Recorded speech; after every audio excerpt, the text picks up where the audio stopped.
Bigudi, Yeah? is this a powerful racket? I don't know why.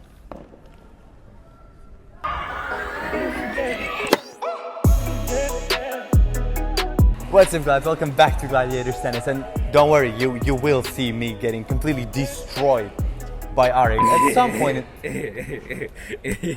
Okay, sorry. At some point in the video, we won't tell you when, so that you keep watching through the whole thing. But believe it or not, the main topic of today's video isn't me getting hit by Areg, but rather this new, well, not really new, head gravity MP. Check out the specs.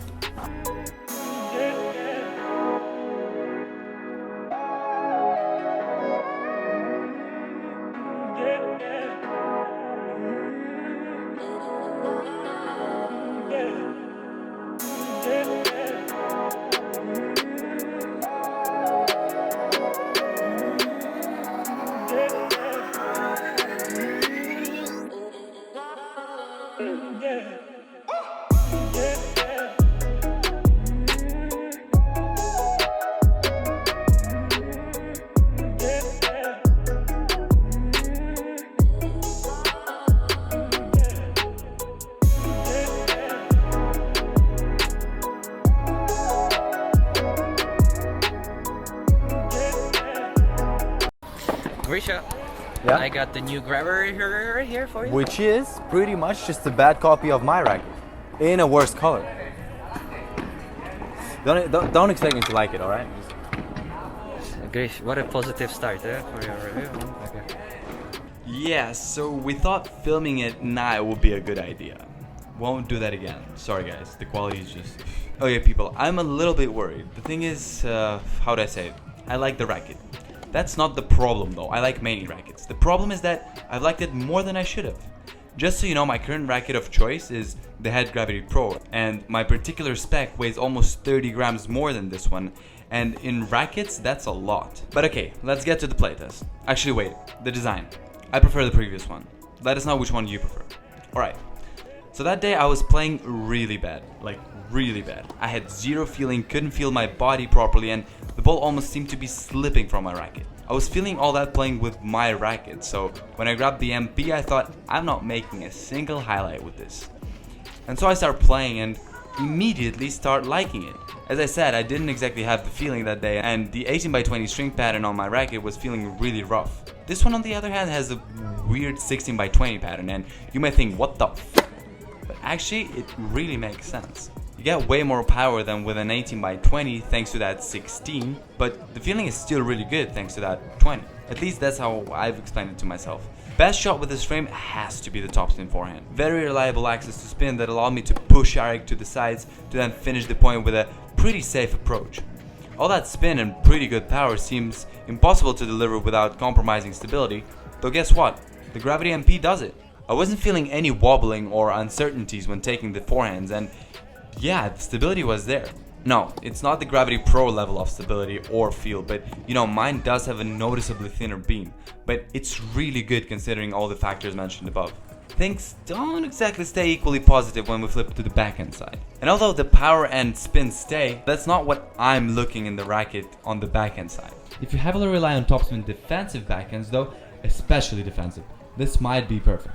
Though yeah, flat down the lines were sometimes happening, but they weren't exactly flat, so the speed was decreasing and making the shot less effective overall.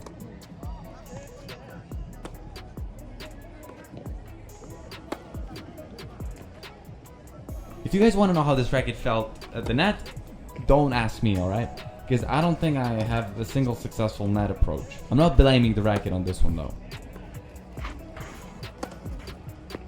First serves really lacked that pop and penetration, though I'm convinced that if you add some weight to the racket, it will absolutely glow up on those first serves. In the stock form, however, the frame outperforms many others on the kicks. The topspin is easily achievable once again, those 16 strings absolutely carry, and directing them brings absolutely no problems. Returning felt decent. Had to switch my style of returning from flat quick swings to more casual topspin long ones, and honestly considering that we were playing on clay, that's a sense making thing to do. And yes, returning like that on both forehands and backhands turned out to be totally doable and actually pleasing. Alright, this racket would fit a very massive amount of people, though I'd especially recommend it to those who want a powerful racket, but not necessarily something like a Babolat Pure Drive or Pad Speed MP that absolutely shoot the ball out. You know, something more stable and with more feel. You know what I mean, right? Yeah, by the way, last week's poll that we did on whose highlights were better was taken by Areg. Sarcastic thank you to everyone who voted for Areg, and a very honest thanks and love for all of those who voted for me. I think that the footage of me getting hit is gonna come right about now. Which cheek do you want? Left. Left cheek. Left cheek.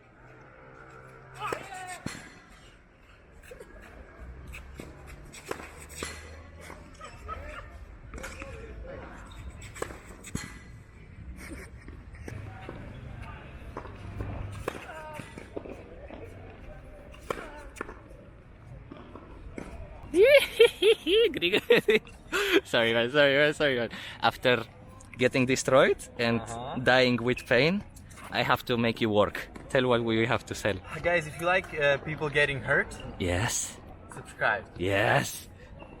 and follow us on Instagram. Okay. By the way, guys, it's awesome that Areg sucks at aiming, because if that would have hit my ass, that would really hurt. Because you see this bounce? I just want to mention that this is hardcore, okay? Aregi! Here's the racket, man. Yup. I don't know anything about it, but for now, piece of art. Areg, do you ever read the specs of the racket? For now, it's piece of art. Just like my hairstyle, no? I think. Yeah. Fantastic. Perfectly put together. Beautiful. You may have noticed that I always complain about the rackets being too heavy. It almost feels like a perfect racket for me would be made out of some feathers or something. But even so, this time I thought that this racket would be in its best form if you add few grams on it. Because all the other characteristics are on point. The head size, beam thinness, and even the string pattern. Even though it's slightly weird as fuck. It's 16 by 20, so the frame provides some decent amount of power and very amusing feel. I'm not going to compare it to control-orientated rackets, but still, it was very pleasing to do slices and even few unorthodox shots. The Aregio smashes? I don't know how to call them.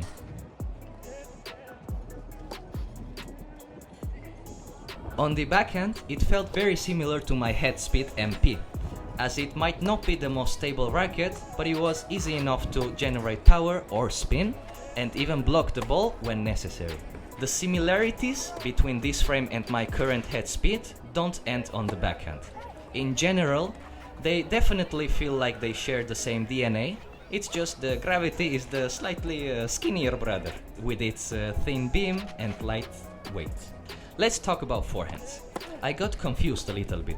The general feel on this shot was very nice, but I had to do a lot of wrist work to generate spinny and curvy shots.